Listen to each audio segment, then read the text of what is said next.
¿Cómo podemos saber que alguien se arrepintió?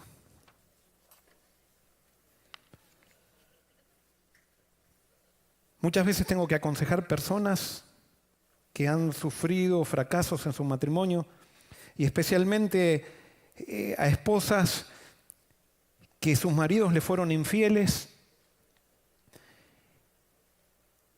y que una vez que fueron descubiertos le piden perdón a ella y ella viene y me preguntan, ¿qué hago? Pastor, ¿los perdono o no los perdono? Bueno, yo creo que siempre hay que perdonar, pero otra cosa es reconciliarse. Perdonar siempre hay que perdonar, pero solamente me puedo reconciliar con aquel que está arrepentido.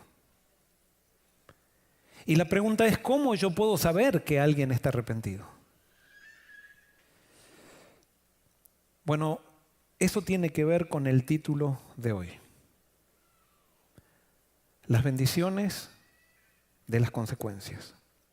Para esto tenemos que entender un versículo que está en la Biblia, que está en Gálatas 6:7, que yo sé que muchos de ustedes lo deben saber de memoria. Pablo dice, no se engañen, Dios no puede ser burlado. Todo lo que el hombre sembrare, eso también segará. Eso es una ley que está en el universo.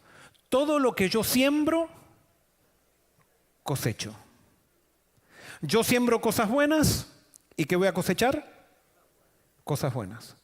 Siembro cosas malas y ¿qué voy a cosechar? Cosas malas. Esa cosecha es lo que nosotros le llamamos consecuencias. Yo siembro una cosa buena y la consecuencia va a ser algo bueno. En otro lugar la Biblia dice que si yo siembro una semilla de higos, no puedo cosechar una sandía. Lo que sembré, eso voy a cosechar. Lo que yo siembro es lo que tengo de consecuencia.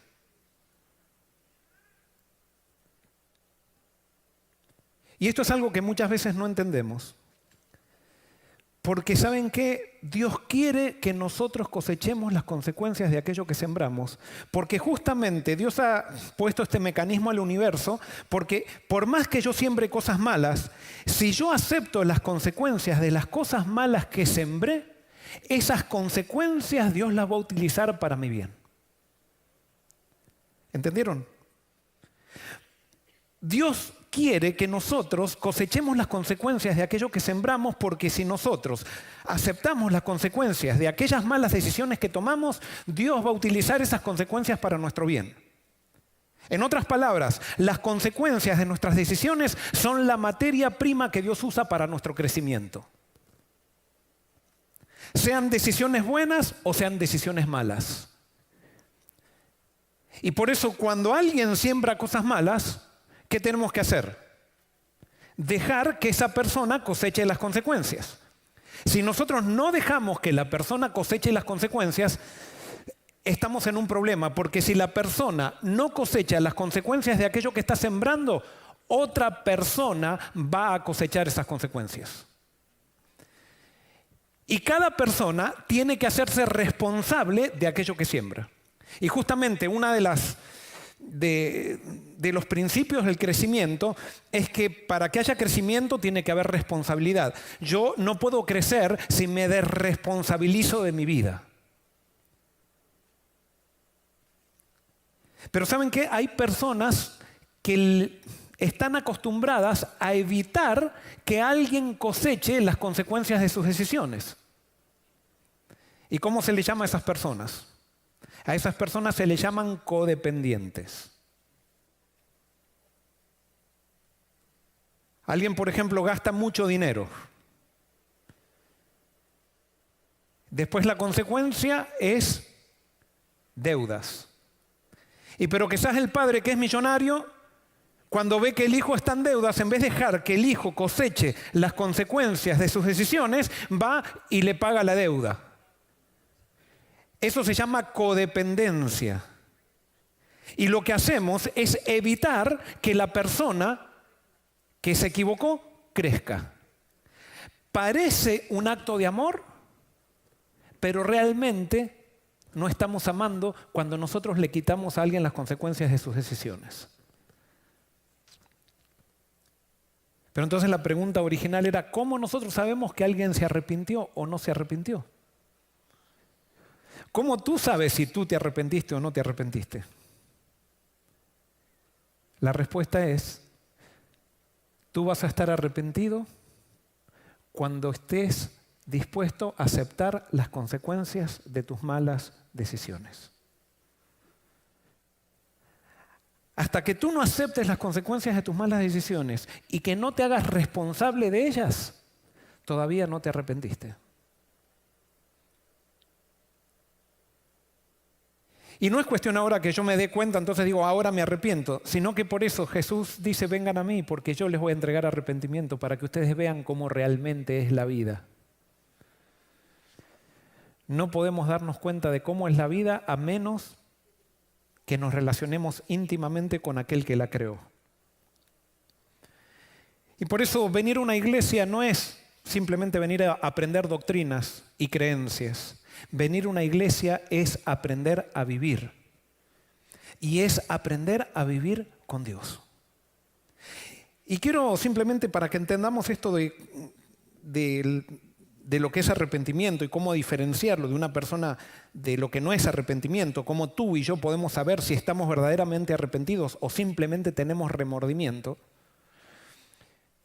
Voy a ir a una historia que está en Números, capítulo 14. Pero antes de leer el pasaje que quiero leer, quiero introducirlos, darles el contexto de esta historia. Israel había sido salvado de Egipto. Dios tenía el plan de que Israel llegue a Canaán en un año y medio. Pasó el año y medio y como los planes de Dios iban muy bien, llegó el pueblo de Israel a orillas del Jordán y ya estaban a punto de entrar a Canaán. Sin embargo, al pueblo se le ocurrió decirle a Moisés, ¿por qué no mandamos espías a Canaán? Y Moisés, un poco renuente, le consultó a Dios y Dios le dijo, bueno, si ellos quieren mandar espías, evidentemente no confiaban demasiado los israelitas, dice, manda un espía por cada tribu. Y entonces tomó 12 príncipes Moisés y los envió de recorrido 40 días a Canaán. Ustedes creo que saben bien la historia. Allí recorrieron Canaán y corroboraron que Canaán era una tierra donde fluía leche y miel, a tal punto que entraron en un viñedo y recogieron un racimo y el racimo era tan grande que las uvas parecían melones o sandías. Tan grande era el racimo que los espías tuvieron que traer el racimo en un palo y el racimo en el medio. Imagínense eso.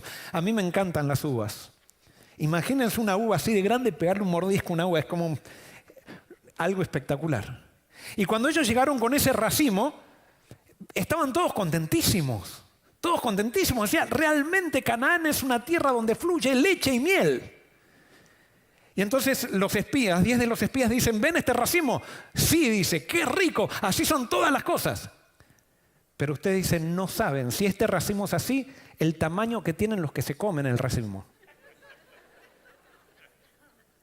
Y cuando ellos dijeron eso, cuando los espías dijeron eso, abrieron todos los ojos y dijeron, ¿de qué se trata? No. Y entonces ahí empezaron a dar su visión estos 10 espías y dijeron, no, estos son gigantes. Al lado de estos nosotros parecemos langostas. Es más, nos van a pisotear, no sé para qué vinimos acá. Nos salvaron de Egipto para traernos esta empresa que no sirve para nada. Esto no tiene sentido. Y entonces, ¿qué pasó con la gente? La gente se desanimó. Y allí Josué y Caleb dijeron, no, no es así. O sea, es verdad, hay racimos grandes. Hay gente que tiene boca grande y se come esos racimos. Hay gente grande también. Pero nosotros tenemos un Dios que ellos no tienen. Y si confiamos en Dios, entremos a la tierra porque Dios nos la entregará en nuestra mano. Y la gente dijeron, no, porque lo negativo generalmente puede más que lo positivo. Es muy fácil para nosotros. Por eso los rumores en las iglesias, los chismes en las iglesias son tan nocivos. Son peores que la droga y cualquier otro pecado. Porque enseguida contaminan a toda la gente. Y entonces toda la gente se enojó tanto que hasta al punto empezaron a decir a Moisés, ¿por qué nos trajiste acá? ¿Por qué nos sacaste de Egipto? Hubiéramos preferido morir en Egipto. Ellos habían visto cómo Dios los había salvado de cada circunstancia y sin embargo todavía seguían sin creer. A tal punto que tomaron piedras y quisieron apedrear a Josué y Caleb porque eran positivos, porque eran herejes, porque desafiaban al pensamiento de la mayoría, como siempre pasa. Y entonces, por la intervención de Dios, no apedrearon a Josué y a Caleb ni a Moisés, porque también hasta Moisés lo querían apedrear. Y ahí se dieron cuenta que Dios estaba. Y cuando se dieron cuenta que Dios estaba, pusieron un freno. Pero ahora entonces Dios habló con Moisés y le dijo a Moisés, Moisés, ellos no quieren entrar en la tierra.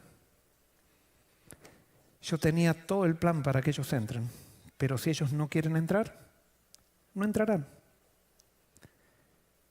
Mi voluntad era que entren, pero que se haga la voluntad de ellos. Muchas veces Dios tiene cosas hermosas para tu vida, pero muchas veces en vez de tú decir hágase tu voluntad, Él tiene que decir hágase la tuya. Y cuando Dios dice hágase la tuya, comienzan las consecuencias. Las consecuencias que Dios usará para llevarte al propósito que Él se propuso. Y quiero que entiendas esto. Las consecuencias que Dios permite en tu vida no son un castigo. Es lo que Dios está utilizando para que tú crezcas. El gran problema es que nosotros nos resistimos a las consecuencias que traen nuestras decisiones. Y ahora sí, en ese contexto quiero leerte lo que pasó allí en Números 14, versículos 39 en adelante. Dice así: Moisés dijo estas cosas a todos los hijos de Israel y el pueblo se enlutó mucho. O sea que el pueblo se enlutó. ¿Estaba triste el pueblo? Sí. Y dice que no solamente se enlutó, sino que se enlutó ¿cuánto? Mucho. O sea que el pueblo estaba muy triste por lo que había sucedido, muy triste por lo que habían hecho. Y entonces el versículo 40 dice, se levantaron muy de mañana y subieron a la cumbre del monte diciendo, aquí estamos para subir al lugar del cual ha hablado Jehová, porque hemos pecado. Se levantaron de mañana y dijeron, la mente estuvo mal, tendríamos que haber aceptado el llamado, tenemos que entrar a Canaán. Aquí estamos, Moisés, aquí estamos y estamos listos para entrar a Canaán porque hemos pecado. Les hago una pregunta, ¿estaban arrepentidos?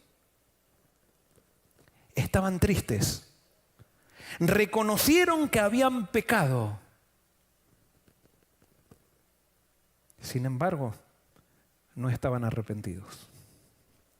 Porque estar triste y reconocer que pequé no es suficiente demostración de arrepentimiento.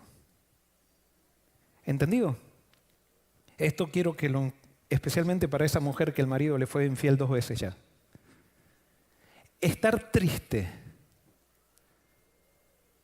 y reconocer que he pecado no es suficiente evidencia de que me he arrepentido.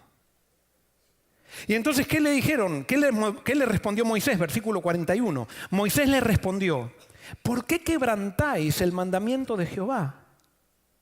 Esto tampoco os saldrá bien. No subáis, pues Jehová no está en medio de vosotros. No seáis heridos delante de vuestros enemigos. Porque la Amalecita y el Cananeo están allí delante de vosotros y caeréis bajo su espada. Pues Jehová no estará con vosotros por cuanto os habéis negado a seguirlo. Ellos, sin embargo, se obstinaron en subir a la cima del monte. Pero ni el arca del pacto de Jehová ni Moisés se apartaron de en medio del campamento. Entonces descendieron el Amalecita y el Cananeo que habitaban en aquel monte, los hirieron, los derrotaron y los persiguieron hasta Horma. ¿Por qué Jehová no estaba con ellos? ¿Por qué ellos reconocieron que habían pecado y por qué estaban tristes? Simplemente reconocieron que habían pecado y estaban tristes por las consecuencias que habían venido de sus decisiones, que habían cosechado de sus decisiones, que ahora tenían que caminar en el desierto 40 años. Pero ellos no querían seguir a Jehová. Ellos no querían entregar el señorío de sus vidas a Dios. Ellos simplemente querían evitar las consecuencias de sus malas decisiones. Lo que ellos no se daban cuenta es que si bien Dios le estaba dando esas consecuencias porque ellos mismos las habían pedido, ahora Dios iba a caminar con ellos 40 años. No era que Dios lo dejaba y decía, te equivocaste, ahora te dejo, porque no quisiste entrar, ahora te la arreglas solo. No, cuando tú te equivocas, tú tienes que cosechar las consecuencias de tus errores, pero Dios va contigo en medio de esas consecuencias. ¿Por qué? Porque Dios no puede entrar a nadie a Canaán a la fuerza. Entramos a Canaán por una decisión voluntaria, y si no entramos voluntariamente, no entramos. La religión con Dios, la relación con Dios, es la empresa más libre que existe. Y lo que no se decide en libertad, no se decide, no sirve, para Dios no sirve. Todo tiene que ser hecho en libertad. A Canaán entro en libertad, no entro en esclavitud. Y por eso es necesario que nosotros cosechemos las consecuencias, porque Dios ha establecido las consecuencias como un mecanismo de defensa en contra de la destrucción. Y gracias a Dios por las consecuencias de nuestras malas decisiones, porque eso nos golpean. Y al golpearnos buscamos nuevamente a Dios. Pero como estas personas no fueron golpeadas por las consecuencias, ahora querían seguir haciendo lo que a ellos les parecía. Ahora decían, ahora nos equivocamos, hemos pecado, hemos reconocido, ahora queremos que Dios vaya con nosotros a donde nosotros queremos ir. Y no, la cuestión no es que Dios vaya contigo a donde tú quieres, sino que tú tienes que ir a donde Dios quiere. ¿Se entiende?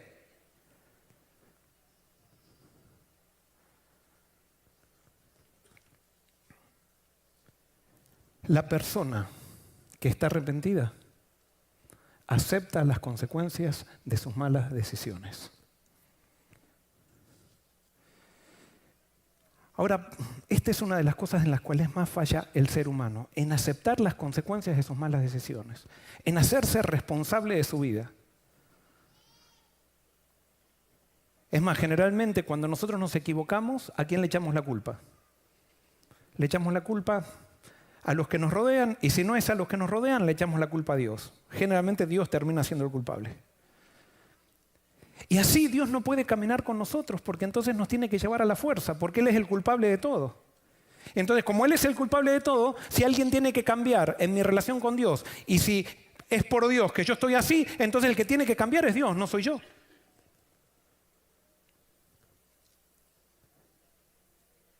¿Por qué nos cuesta aceptar las consecuencias de nuestras malas decisiones? Hay dos razones. La primera razón es porque nos producen dolor. Y la segunda razón es porque nos dan vergüenza. Y me voy a detener ahora en la primera, hacer una aclaración en la primera.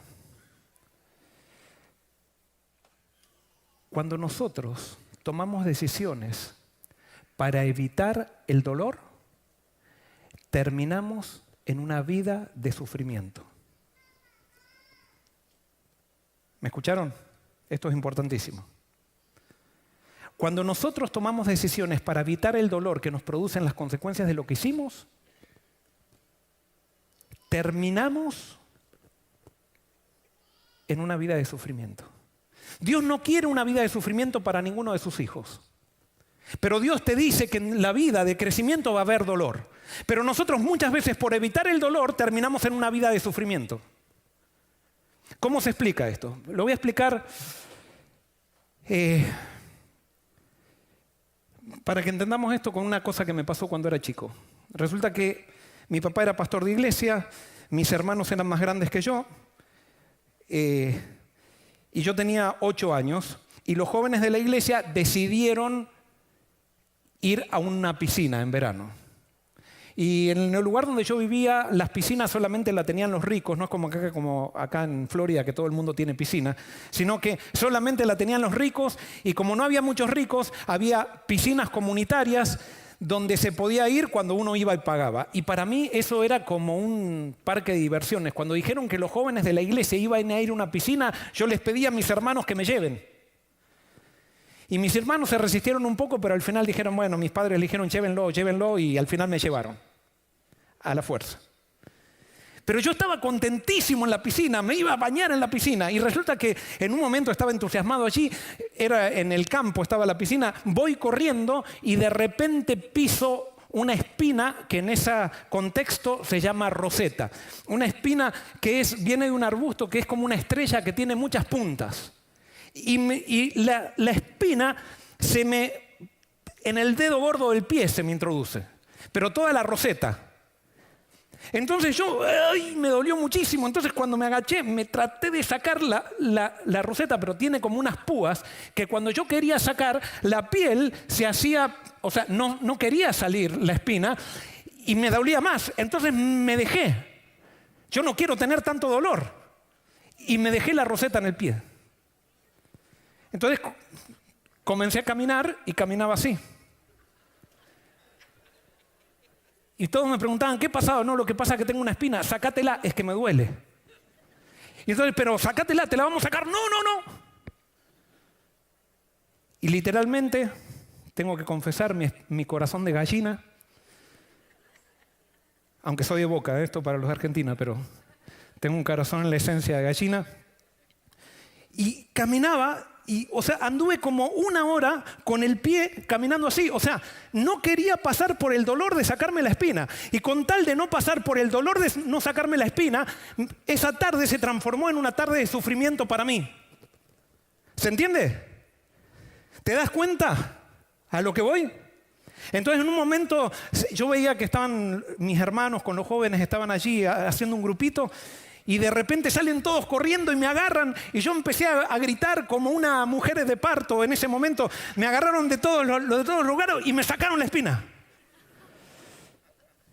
Fue un dolor puntual, cortito,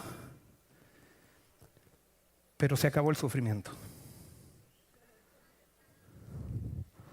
Por evitar el dolor, tuve una tarde de sufrimiento. Eso es lo que te propone el mundo. Evita el dolor con entretenimiento para luego terminar en una vida de sufrimiento. Y siempre lo ejemplifico con esto. Es como esa chica que sabe que el novio no le conviene, pero por no pasar por el dolor de cortar con el novio y quedarse sola, prefiere tener una vida de sufrimiento junto a él. Sí, a veces hay que tomar decisiones que nos duelen. Y Dios nos va a llevar a tomar decisiones que nos duelen. Pero justamente pasar por el dolor nos va a evitar el sufrimiento. Pero querer evitar el dolor nos va a llevar al sufrimiento. Justamente el arrepentimiento es entender que tengo que aceptar el dolor. En la vida va a haber dolor y va a haber decisiones difíciles que tengo que tomar. Pero si quiero crecer, tengo que pasar por el dolor que implica ese crecimiento. Y voy a tener que dejar que Dios quite las espinas para que el sufrimiento se acabe.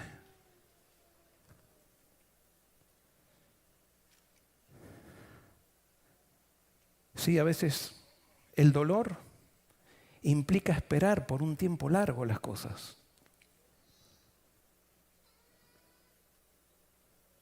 Porque no es simplemente porque hoy me equivoqué y reconozco, ya Dios va a arreglar todo. No, es que Dios tiene que acompañarme en el crecimiento. A Israel le dio 40 años para que crezcan en fe. ¿Qué hubiera pasado si Dios hubiera dicho, por ejemplo, vino el pueblo de Israel y le dicen, ahora estamos dispuestos a pelear, nos equivocamos, estamos tristes, nos hemos enlutado, por lo tanto vamos a ir porque hemos pecado y vamos a ir y pelear contra los cananeos?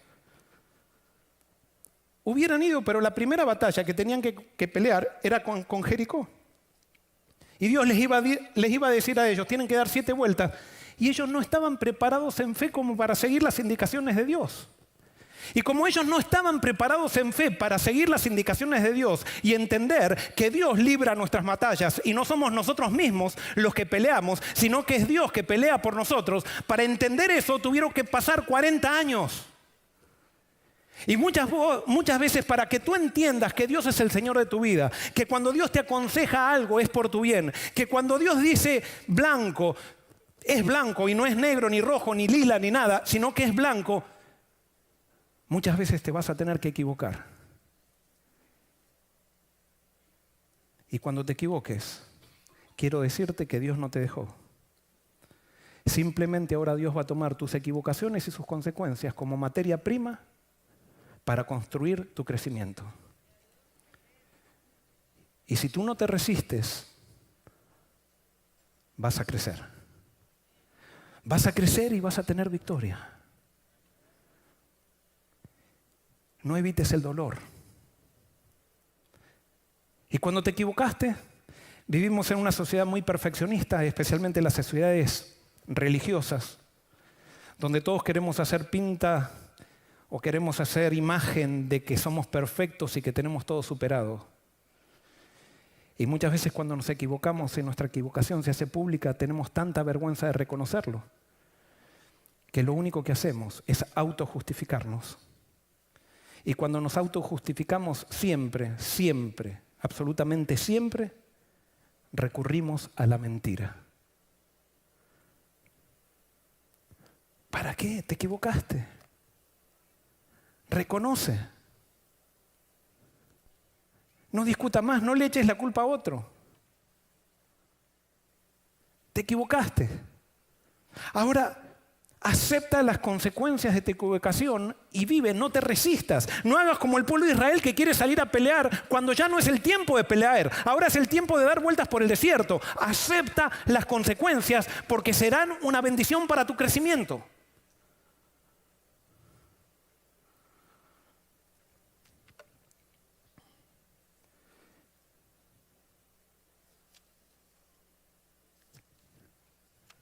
Fíjense lo que dice Hebreos 12, 5 al 6 y 11. Hebreos 12, 5 al 6 y 11.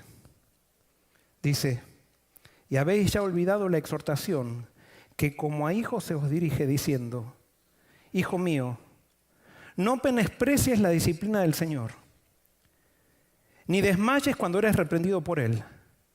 Porque el Señor al que ama disciplina y azota a todo al que recibe por hijo. Versículo 11. Es verdad que ninguna disciplina al presente parece ser causa de gozo, sino de tristeza. Pero después da fruto apacible de justicia a los que por medio de ella han sido ejercitados. Muchas veces usamos este versículo para decir, hay que darle a nuestros hijos, hay que darle. No está hablando de darle.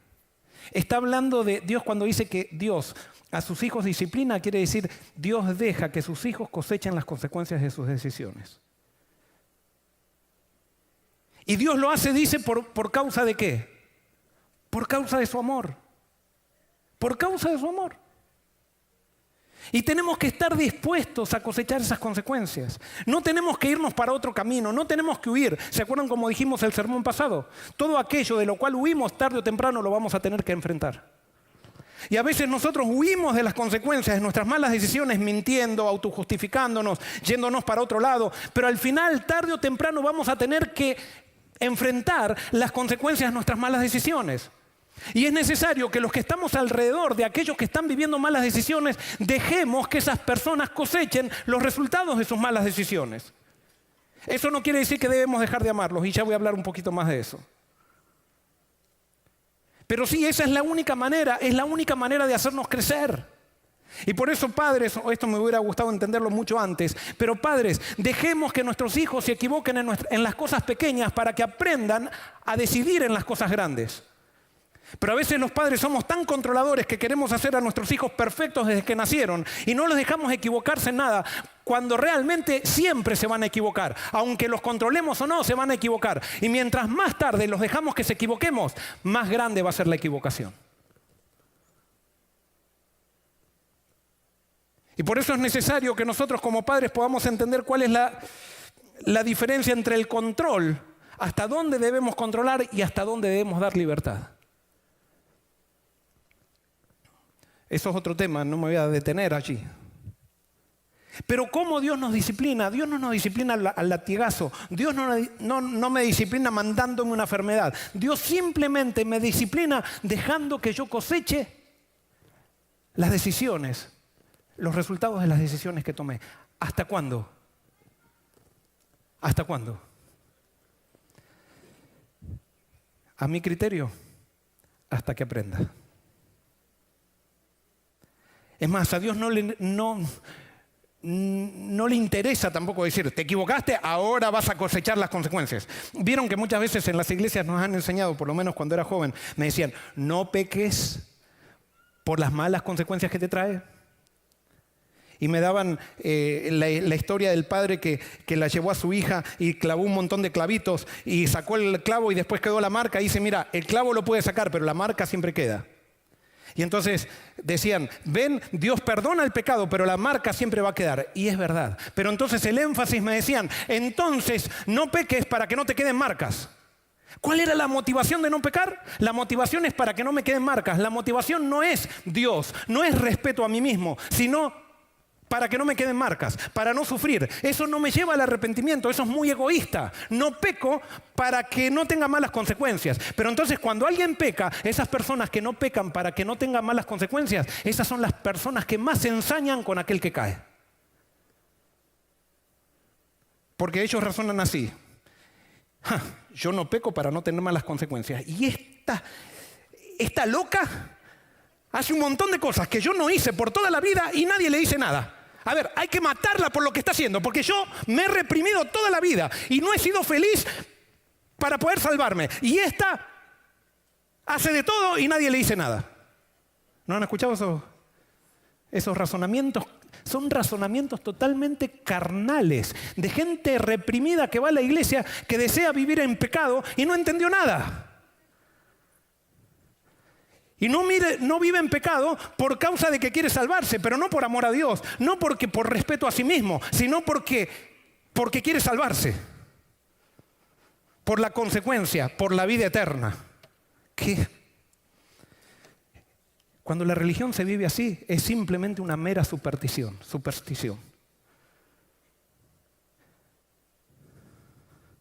A la religión se la vive por amor. Y si Dios nos disciplina, ¿y por qué nos disciplina? Por dos razones, por nosotros y por la comunidad. Si yo tengo un equipo de béisbol, porque alguien puede decir, por eso no me gusta la disciplina en la iglesia. Hay disciplina en la iglesia y tiene que haber, si amamos tiene que haber disciplina. Pero es como si yo tuviera un equipo de béisbol que le digo a la persona, no te pelees con los contrincantes. Y siempre está, uno de los jugadores siempre quiere pelear. No te pelees, venimos a jugar, no te pelees. Hasta que en un momento se agarra el capitán de mi equipo con el capitán del otro equipo, se agarran a las trompadas y resulta que el otro le pega un batazo en el brazo y le queda el brazo quebrado. ¿Qué tengo que hacer con un jugador de béisbol que tiene el brazo quebrado? ¿Qué tengo que hacer? Tengo que ponerlo a descansar. ¿Hasta cuándo? Hasta que se sane. Y mientras está descansando, está cosechando las consecuencias de su mala decisión y él tiene que aceptar que no puede jugar. Y esa consecuencia le va a hacer sanar. Pero resulta, en las iglesias hay gente que se quiebra el brazo y quiere seguir trabajando, quiere seguir adelante, quiere seguir siendo anciano, quiere seguir siendo pastor. Te equivocaste, tenés un descanso, hermano. Es por tu bien. ¿Cómo vas a batear con el brazo roto? Pero hay personas que no entienden eso porque no son inmaduras y no se han arrepentido. Quieren seguir viviendo. Y con esto alguien puede decir, pero pastor, yo estoy divorciado y que entonces no puedo tener cargos en la iglesia. No, no estoy diciendo eso. Lo que estoy diciendo es que si yo, esto les voy a decir un principio, que lo he seguido en mis iglesias. Si hay un anciano, por ejemplo, que se está divorciando, le doy descanso. ¿Qué va a venir a predicar cuando está teniendo que lidiar con una situación que no sabe cómo resolver? No estoy diciendo un anciano que fue divorciado, porque ahí están los reprimidos. Lo que hacen es cuando alguien se equivocó, los reprimidos, como ellos querían equivocarse, pero no se equivocaban porque querían ir al cielo, entonces los reprimidos, los que les gusta el pecado, condenan al que se divorció y lo dejan en el rincón para siempre. No, a Dios, ¿sabes qué? No le interesa tu divorcio, le interesa que aprendas. Eso es lo que le interesa a Dios. No le interesa una legalidad de divorciarte o no de divorciarte. Es que tú te haces mal con el divorcio. Tienes que aprender a cosechar las consecuencias de tus malas decisiones. Y si aprendiste a cosecharlas, Dios te va a tomar y te va a perdonar y te va a restituir. Porque ese es Dios. Dios es un Dios de amor, un Dios que perdona y que restituye. Pero tenemos que aceptar las consecuencias. No es como aquel, por ejemplo, que dice, le es infiel a la mujer, ¿no? Y se va con otra. Y entonces cuando está con la otra, y mientras está con la otra vive una novela ahí que están a escondidas y se encuentran en el parque a escondidas, se encuentran. Entonces dice, ay, estoy empezando a sentir lo que hace mucho no siento y todos esos discursos que ustedes saben que dicen todos los que están adulterando, ¿no? Entonces de repente, al final se descubre, supónganse, ¿no? Se descubre. Y entonces cuando se descubre entran a la realidad. Y cuando entran a la realidad, ahora comienza la vida real. Y entonces pasan 6 meses y se dan cuenta que la amante se despierta despeinada como se despertaba la mujer también. Que el amante también tiene mal aliento como tenía la mujer también. Que se enferma como la mujer también y que va al baño también como la mujer. Y entonces ahí dicen, ay, de repente le agarra la santidad. Y dice, no, Señor, he pecado, vuelvo con la anterior. Tú no te arrepentiste. Y ahora te agarra la santidad y todos aplauden, vienen los de la iglesia y dicen, muy bien, está volviendo con la anterior. No te arrepentiste, simplemente tienes consecuencias ahora y quieres volver con la anterior para que te siga cocinando, si eres un machista, y te siga haciendo todo lo que antes te hacía, cuando te das cuenta que con tu amante no puedes lograr lo que tenías antes. No, ahora tienes un camino, tienes que dar 40 años vuelta en el desierto, porque a Dios no le interesa si estás con una u otra. A Dios le interesa que aprendas, porque si no aprendes vas a hacer sufrir a todo el mundo que tienes al lado tuyo. No sé si me explico. No, es algo más inteligente la vida cristiana que cumplir o no cumplir, que divorciado o no divorciado. Es vivir la plenitud de la vida que Dios propone. Y por eso, si te divorciaste y te volviste a casar, espero que hayas aprendido de tu experiencia anterior y a eso le interesa a Dios, a eso es lo que le interesa. Pero si no aprendiste, vas a tener 5 matrimonios y todavía vas a estar echándole la culpa a todo el mundo de que la persona que tienes al lado es el problema.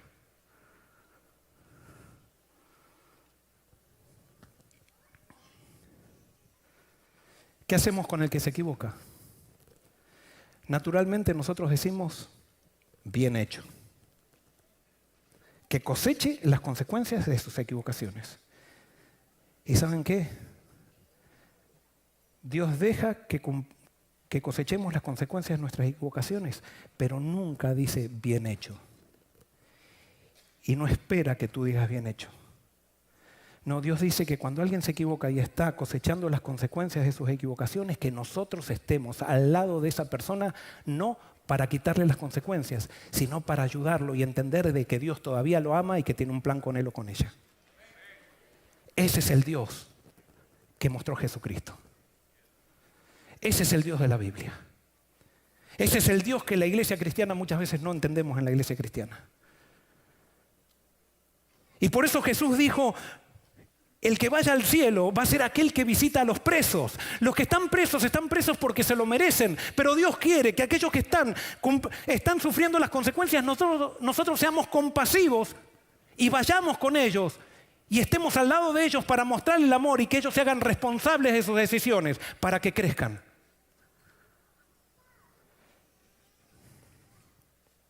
¿Qué hace Jesús con el que se equivoca? Y yo creo que ya se me acabó el tiempo, pero voy a extenderme un poquito más.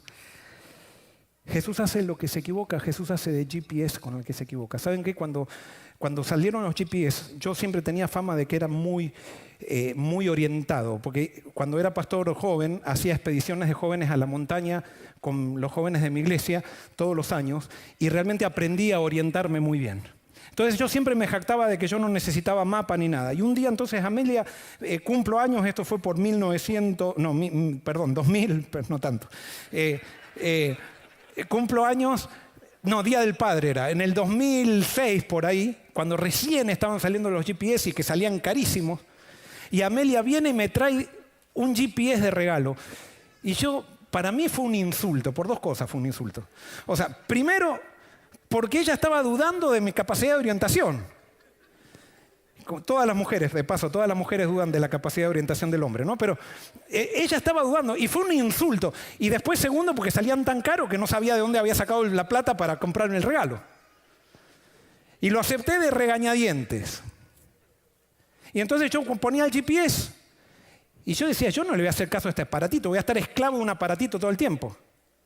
Y entonces el GPS me decía, doble a la derecha. Y digo, yo conozco un camino mejor, y me iba por el otro camino.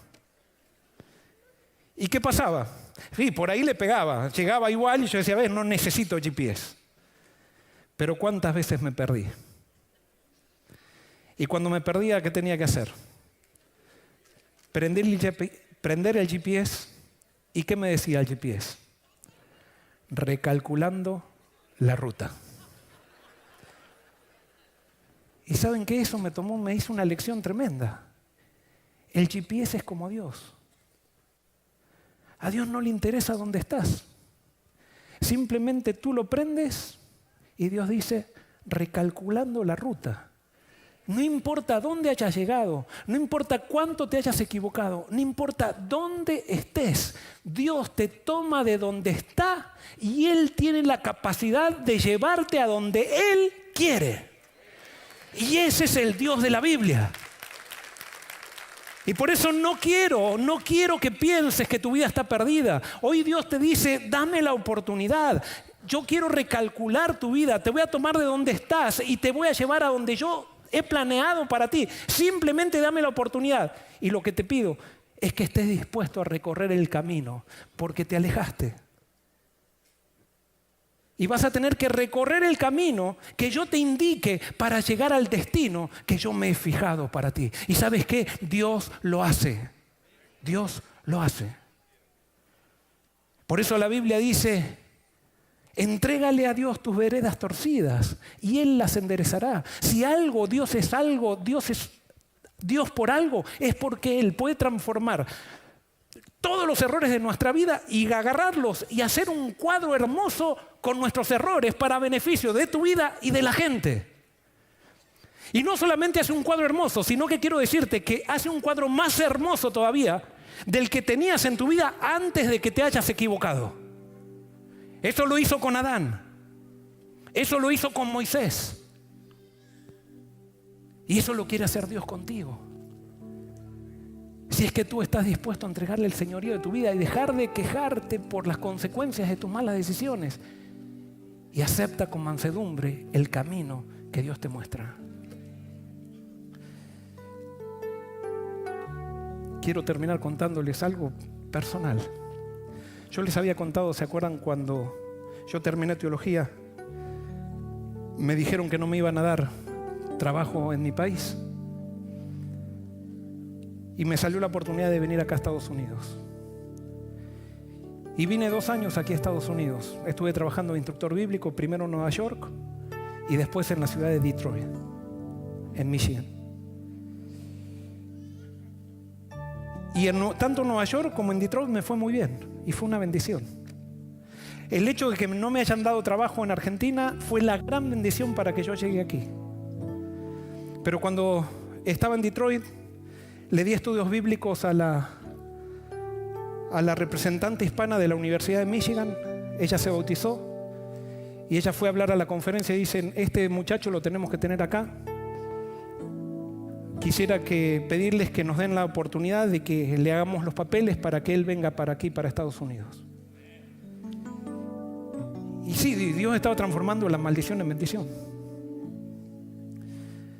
Pero cuando me estaban haciendo la entrevista me dicen, ¿trabajaste? Sí, trabajé de instructor bíblico. No, me dicen, no podés decir que trabajaste porque no te van a dar los papeles. Bueno, entonces le digo, pero yo no puedo mentir. Dice, bueno, pero si decís que trabajaste no te van a dar los papeles. Bueno, no sé. Yo trabajé. Bueno, pero fuiste instructor bíblico. ¿Te pagaron sueldo? Sí, $250 por mes y un auto. Y casa y comida. Bueno, sí, trabajaste, pero no tenés que decir que no trabajaste. No puedo decir.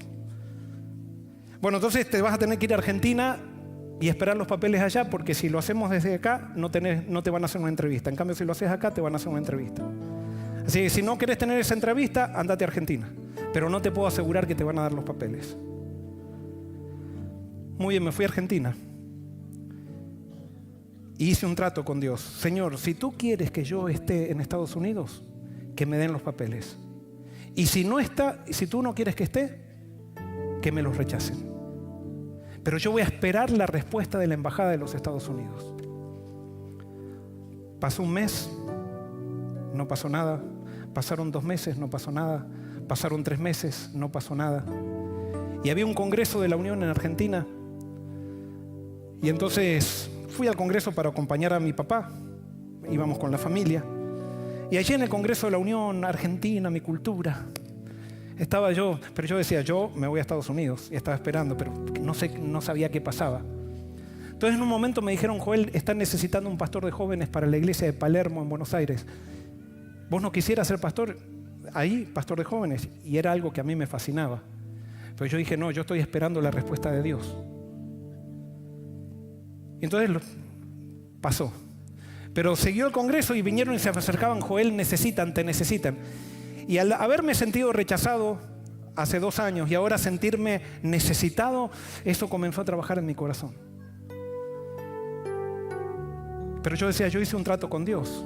Y le dije que si me daban los papeles, me tenía que volver a Estados Unidos. Y si no, entonces yo les dije, miren, yo voy a esperar que me den los papeles y si no me los dan, acepto. Entonces me dicen, no, tenés que contestar ya. Entonces vino alguien y me llamó y me dijo, pero Joel, mirá si te perdés el pan te quedás sin el pan y sin la torta. Yo sé que a vos te gusta trabajar con jóvenes. Y mirá si ahora vos rechazás esto y después no te dan los papeles. Te quedaste sin el pan y sin la torta. Aceptá. Y yo me puse firme y dije, no, tengo un plan con Dios. Y cuando me puse así firme, esa firmeza con la que me puse era simplemente un disimulo de la debilidad que tenía dentro. Porque me insistieron. Y al final del congreso dije, está bien, acepto. Acepté contento, estaba contentísimo, porque yo ya sabía que no me iban a dar los papeles. Llegué a mi casa, pasó una semana y viene un sobre de la embajada americana. Abro el sobre y decía, pase a retirar su visa en la embajada.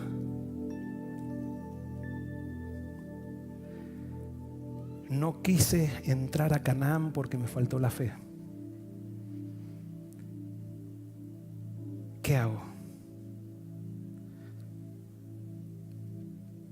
Había gente que me decía, bueno, Joel, te salió. O sea, andate. Pero yo ya di mi palabra acá. Y fui a la embajada americana, que no tendría que haber hecho esto, pero no sé por qué lo hice. Y fui a hablar con el cónsul y dije, vengo a rechazar los papeles. Y el cónsul me miró como diciendo, ¿y a mí qué me importa?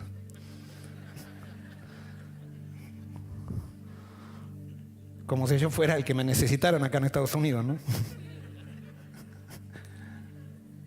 Y me quedé con una gran depresión porque yo sabía que Dios quería que venga a Estados Unidos. Y yo no tuve la fe para esperar en Él. No quise aceptar las consecuencias de esperar en Él, pero ahora sí tenía consecuencias aquí. Ese día fui y perdonen que hoy me fui un poco de tiempo, pero fui por primera vez a la iglesia de Palermo donde iba a ser pastor de jóvenes y justo llegó el pastor Bullón. y predicó un sermón sobre Moisés, de cómo Moisés le había faltado la fe y por eso no había podido entrar a Canaán, pero que Dios lo había puesto en una Canaán mejor. Porque cuando Dios perdona, no solamente perdona, sino que restituye. Y cuando restituye, no solamente te restituye, sino que te pone en un lado más alto que el que estabas antes de equivocarte. Ese es el Dios de la Biblia. Ese sermón fue para mí. Nunca le dije al pastor Bullón ni nada. Ese sermón fue para mí. Dios lo preparó ese sábado para mí porque yo estaba deprimido por mi equivocación. Y estuve 7 años en Estados Unidos. Estuve 7 años en Argentina trabajando de pastor. Y yo ya, por ahí tenía algunos problemas y abría el cajoncito y tenía el sobre de la embajada americana y decía, erré el camino. Y yo no sabía, pero yo sabía que Dios quería que yo termine en Estados Unidos. No sé todavía por qué, pero Dios quería que termine. Yo había fallado, pero ¿sabes qué? Cuando Dios, tú le entregas tu vida a Dios, Dios dice, recalculando la ruta. La ruta va a ser más larga, pero tarde o temprano vas a llegar al lugar que Dios tiene para ti. Sí, si yo hubiera ido a Estados Unidos en ese momento, hoy quizás no tendría tanto problema para predicar en inglés o para hablar en inglés. Que cada vez tengo más problemas, de paso. Pero Dios me trajo. ¿Y qué utilizó Dios? Pasaron 7 años y después yo quise estudiar y no me dejaban estudiar porque no estaba ordenado y no me ordenaban porque no estaba casado. Y me dijeron, Joel, hasta que no te cases no te vamos a ordenar. Y yo les decía, ¿pero cómo? No voy a casarme para que ustedes me den una decisión administrativa. Y entonces, bueno, arreglátelas. Entonces está bien, yo no tenía problema que no me ordenen, pero cuando quise estudiar y no me dejaron estudiar porque no estaba casado, ahí yo dije, bueno, ya no le puedo dejar que la gente me maneje la vida, mi vida personal. La vida eclesiástica está bien, pero mi vida personal no. Y ahí mandé un email a Andrews. Y ahí en Andrews, ese email que fue, le dije, estoy acá en Argentina, soy un pastor que habla español, quiero ir a Estados Unidos y necesito estudiar. Bueno, le llegó a un alma de Dios que se llama Eunice Dupertuis, que no me conocía. Me puso un montón de opciones, yo le dije, miren, esta es mi situación. Y dije, bueno, vamos a ver, venite y acá vemos. Y llegué a Estados Unidos sin esposa.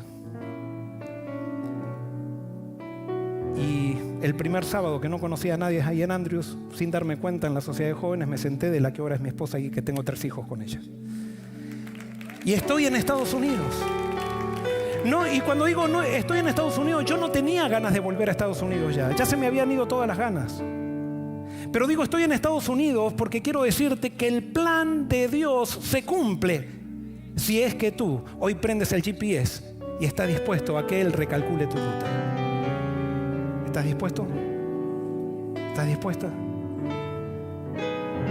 Quiero terminar hoy con un testimonio orgánico.